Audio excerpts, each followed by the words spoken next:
My name is Jack Thompson, and I'm 45 years old. After losing my previous job, I was desperate for work. That's how I found myself taking a job as a night security guard at the Westbrook Mall. Little did I know my first night would be my last. On my first night, the mall was eerily quiet after closing hours. The only sounds were the hum of the air conditioning and the faint buzz of the fluorescent lights. As I made my rounds, I couldn't shake the feeling that I was being watched. The silence was unnerving, broken only by the occasional creak of the building settling. I tried to keep my mind occupied, thinking about how I'd get used to the quiet soon enough. Around midnight, I heard a strange noise coming from one of the toy stores. It sounded like the giggling of a small child echoing through the empty mall. My heart pounded as I approached the store. The giggling stopped abruptly, and all I could hear was my own breathing. I shone my flashlight into the store, but saw nothing unusual. I continued my patrol, trying to convince myself that it was just my imagination. But as the night went on, the noises grew louder and more frequent. I decided to check the CCTV room to see if the cameras had picked up anything unusual. As I reviewed the footage, I saw a small, shadowy figure darting through the hallways. The figure appeared to be a little girl, running and giggling. I watched in disbelief as she seemed to vanish and reappear in different parts of the mall. My hands trembled as I switched between cameras, following her erratic movements. She seemed to be playing some kind of twisted game. I decided to confront whatever was haunting the mall. I left the CCTV room and headed towards where I last saw her. The giggling started again, louder and more menacing. As I walked, the lights flickered, casting eerie shadows that seemed to move on their own. My flashlight barely cut through the darkness. I reached the center of the mall and stopped. The giggling turned into a high-pitched laugh, echoing around me.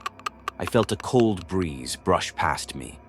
Suddenly, all the mall entrances slammed shut with a deafening bang. I was trapped. I ran to the doors, but they wouldn't budge. Panic set in as I realized I was locked inside with something unearthly. I heard the child's laughter coming from behind me.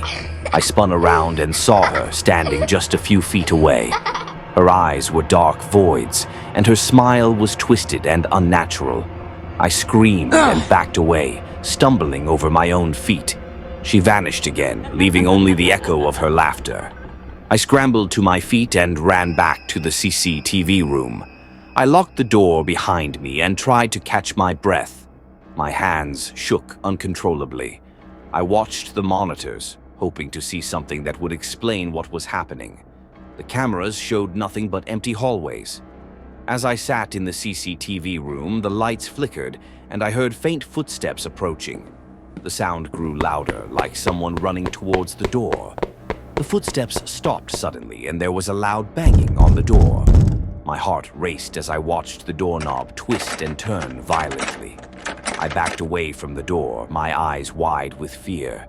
The banging stopped, but the silence was even more terrifying. I knew she was still out there, waiting. I decided to make a run for it. I burst out of the CCTV room and sprinted down the hallways, the child's laughter echoing all around me. As I ran, I saw store mannequins turning their heads to watch me. Their eyes seemed to follow my every move, making my blood run cold. I tripped over something and fell hard on the floor. When I looked up, I saw the little girl standing over me, her eyes burning with an unnatural light. I scrambled to my feet and ran again, my heart pounding in my chest. I could feel her presence right behind me, getting closer with every step. I finally reached the main entrance and pounded on the glass, screaming for help. The doors remained locked, and I could see my breath fogging up the glass in the cold air. In a last-ditch effort, I ran to the maintenance room, hoping to find another exit. The room was dark and cluttered, with shadows lurking in every corner. As I searched for a way out, I heard a faint humming. I turned and saw the little girl again, standing in the doorway, her smile growing wider. I grabbed a wrench and swung it wildly, hoping to scare her away. She didn't flinch, just kept staring at me with those empty eyes.